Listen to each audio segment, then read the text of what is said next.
प्रधानमंत्री नरेंद्र मोदी भागलपुर से पीएम किसान सम्मान निधि योजना की 19वीं किस्त किया जारी। प्रधानमंत्री नरेंद्र मोदी ने सोमवार को बिहार के भागलपुर से पीएम किसान सम्मान निधि योजना की 19वीं किस्त जारी की। इस योजना के तहत 9.8 करोड़ किसानों के बैंक खातों में 22,000 करोड़ रुपये ट्रांसफर किए गए। सरकार इस योजना के माध्यम से किसानों को आर्थिक मजबूती प्रदान कर रही है, जिससे खेतीबाड़ी से जुड़े उनके खर्चों में मदद मिल सके। प्रधानमंत्री किसान सम्मान निधि योजना के तहत किसानों को सालाना 6,000 रुपये की वित्तीय सहायता दी जाती है।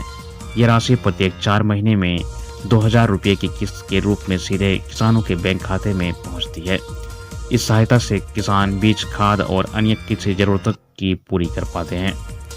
केंद्रीय कृषि मंत्री शिवराज सिंह चौहान के अनुसार 18वीं किस्त के दौरान 9.6 करोड़ किसानों ने लाभ लिया था, जबकि 19वीं किस्त में यह संख्या बढ़कर 9.8 करोड़ हो गई है। सरकार ने अब तक इस योजना के तहत कुल 3.46 लाख करोड़ रुपए वितरित कर चुकी है।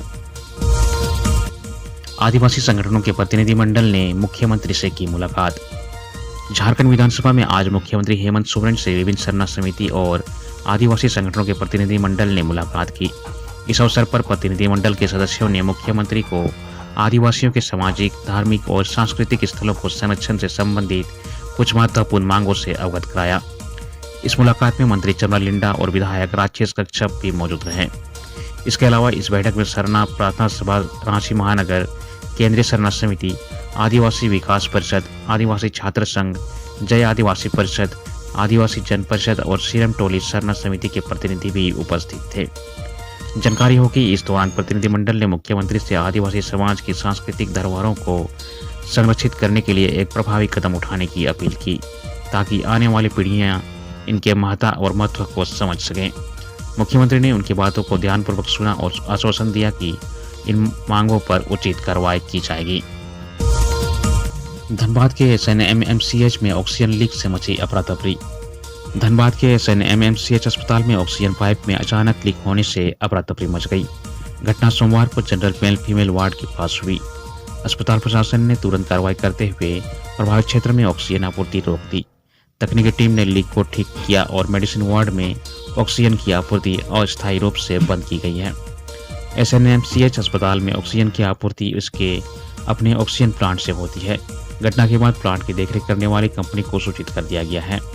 विशेषज्ञों का मानना है कि अस्पताल प्रशासन को पुराने ऑक्सीजन पाइप को तुरंत बदल देना चाहिए, ताकि भविष्य में इस तरह की घटनाएं न हो। ट्रेलर से लोहे का पाइप स्कॉर्पियो पर गिरने से 4 लोग जख्मी। सरायकला थाना क्षेत्र में टाटा कंडरक मुख्य मार्ग पर मुड़िया मोड़ के पास सोमवार को एक बड़ा सड़क हादसा हुआ। ट्रेलर के अनियंत्रित होकर पलट जाने से इस पर लोडेड लोहे के पाइप खुलकर पीछे आ रहे स्कॉर्पियो पर गिर गया, जिससे स्कॉर्पियो सवार 4 लोग जख्मी हो गए और गाड़ी में फंस गए। हालांकि स्थानीय लोगों की मदद से उन्हें बाहर निकालकर अस्पताल में भर्ती कराया गया। घायलों की फिलहाल पहचान नहीं हो सकी है। स्कॉर्पियो पर जदयू महानगर युवा अध्यक्ष पूर्वी सिंहभूम का बोर्ड लगा हुआ था। दरअसल ट्रेलर रुंगटा स्टील से लोहे का पाइप लेकर पंजाब जा रहा था और इसी दौरान टाटा कांड्रा मुख्य मार्ग पर मुड़िया मोड़ के पास यह हादसा हुआ। ट्रेलर चालक सुमन यादव और खलासी दोनों को सदर अस्पताल सरायकेला के सदर अस्पताल में भर्ती कराया गया है। थाना प्रभारी सतीश वर्णवाल घटना की सूचना मिलते ही मौके पर पहुंचे और राहत एवं बचाव कार्य में जुट गए हैं। राज्यपाल के अभिभाषण के साथ शुरू हुआ विधानसभा का बजट सत्र। झारखंड विधानसभा का बजट सत्र राज्यपाल के अभिभाषण के साथ शुरू हुआ, जिसमें उन्होंने राज्य सरकार की उपलब्धियां गिनाई। बजट सत्र से पूर्व राज्यपाल संतोष गंगवार को गार्ड ऑफ ऑनर देकर स्वागत किया गया। राज्यपाल ने मुख्यमंत्री मैया सम्मान योजना और आबू आवास योजना की तारीफ करते हुए इसे एक शानदार योजना बताया। उन्होंने यह भी कहा कि उनकी सरकार भ्रष्टाचार पर लगाम लगाने के लिए प्रतिबद्ध है। राज्यपाल संतोष गंगवार ने भी अपने अभिभाषण में कहा कि हमारी सरकार महिलाओं को सशक्त बनाने की दिशा में लगातार कार्य कर रही है। इसके तहत पोलो झानो आशीर्वाद योजना, मैया सम्मान योजना की शुरुआत की गई। इसके अलावा हमारी सरकार अबू आवास योजना के तहत 31 मीटर में 3 कमरों वाला मकान बनाने के लिए 2 लाख रुपए की सहायता राशि देती है। साथ ही साथ किसानों के 2 लाख रुपए तक लोन कृषि ऋण योजना माफी योजना के तहत माफ कर दिए गए हैं। झारखंड विधानसभा के सदन में राज्यपाल संतोष गंगवार ने सरकार द्वारा रोजगार की दिशा में किए गए कार्यों का भी गुणगान किया। उन्होंने कहा कि प्रदेश के युवाओं को रोजगार के अवसर सुनिश्चित करने को लेकर हमारी सरकार ने 63 रोजगार मेले में 81 भर्ती कैंप आयोजित किए हैं। साथ ही सरकारी क्षेत्र में हर संभव लोगों को रोजगार दिलाने का प्रयास जारी है। खादी ग्राम उद्योग योजना के तहत भी लोगों को रोजगार दिलाने का प्रयास किया जा रहा है। विधानसभा में दिवंगत हस्तियों को श्रद्धांजलि अर्पित करने के बाद सदन स्थगित। झारखंड विधानसभा के बजट सत्र के दौरान हाल ही में दिवंगत हुए कई प्रतिष्ठित हस्तियों और आम नागरिकों को श्रद्धांजलि अर्पित करते हुए शोक संवेदना पारित की गई। विधानसभा में सर्वसम्मति से इस प्रस्ताव को पारित किया गया, जिसमें विभिन्न क्षेत्रों से संबंधित लोगों के निधन पर गहरा दुख व्यक्त किया गया। सदन ने 2 मिनट का मौन रखकर दिवंगत आत्माओं की शांति के लिए प्रार्थना की। मुख्यमंत्री हेमंत सोरेन ने शोक प्रस्ताव पेश करते हुए कहा कि राज्य ने कई महत्वपूर्ण व्यक्तियों को खो दिया है, जिनका योगदान सदैव याद रखा जाएगा। उन्होंने मृतकों के परिजनों के प्रति संवेदना प्रकट की और उनके दुख में राज्य सरकार की सहभागिता जताई। विधानसभा अध्यक्ष रविन्द्रनाथ महतो ने भी अपनी संवेदनाएं व्यक्त करते हुए कहा कि यह क्षति अपूरणीय है और हम सभी उनकी यादों को संजोकर आगे बढ़ेंगे। इस अवसर पर विभिन्न दलों के नेताओं ने भी शोक संवेदना व्यक्त की और दिवंगत आत्माओं को श्रद्धांजलि अर्पित की। शोक प्रस्तावना के बाद सदन को कल यानी 25 फरवरी के दिन 11 बजे तक के लिए स्थगित कर दिया गया है। नेता प्रतिपक्ष नहीं होने से रुकी मुख्य सूचना आयुक्त और सूचना आयुक्त की नियुक्तियां। राज्य में लोकायुक्त, मानवाधिकार आयोग के अध्यक्ष, मुख्य सूचना आयुक्त और सूचना आयुक्त सहित अन्य संवैधानिक पदों पर नियुक्ति की मांग को लेकर दायर जनहित याचिका पर हाईकोर्ट में सोमवार को सुनवाई हुई। सुनवाई के दौरान राज्य सरकार ने अदालत को बताया कि नेता प्रतिपक्ष का चुनाव नहीं होने के कारण इन पदों पर नियुक्ति प्रक्रिया रुकी हुई है। इसके बाद अदालत ने मामले की अगली सुनवाई मार्च माह के अंतिम सप्ताह में निर्धारित की है।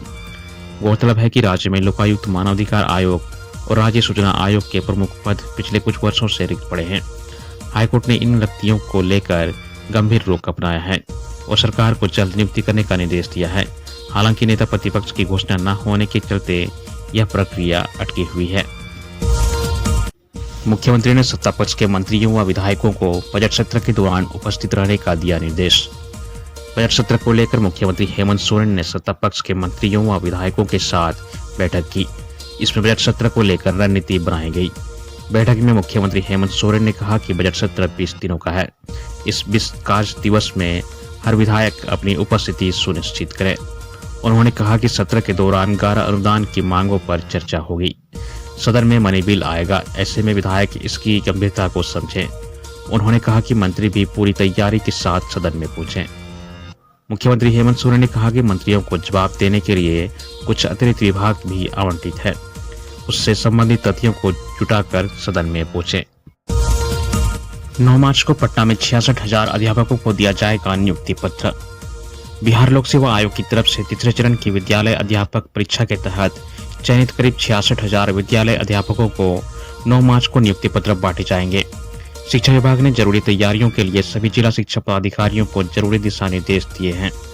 जानकारी के अनुसार नियुक्ति पत्र वितरण के लिए पटना स्थित गांधी मैदान में मुख्य कार्यक्रम होगा। इसके अलावा जिला मुख्यालयों पर नियुक्ति पत्र वितरण समारोह होगा। गांधी मैदान में आयोजित मुख्य समारोह में मुख्यमंत्री नीतीश कुमार उपस्थित रह सकते हैं।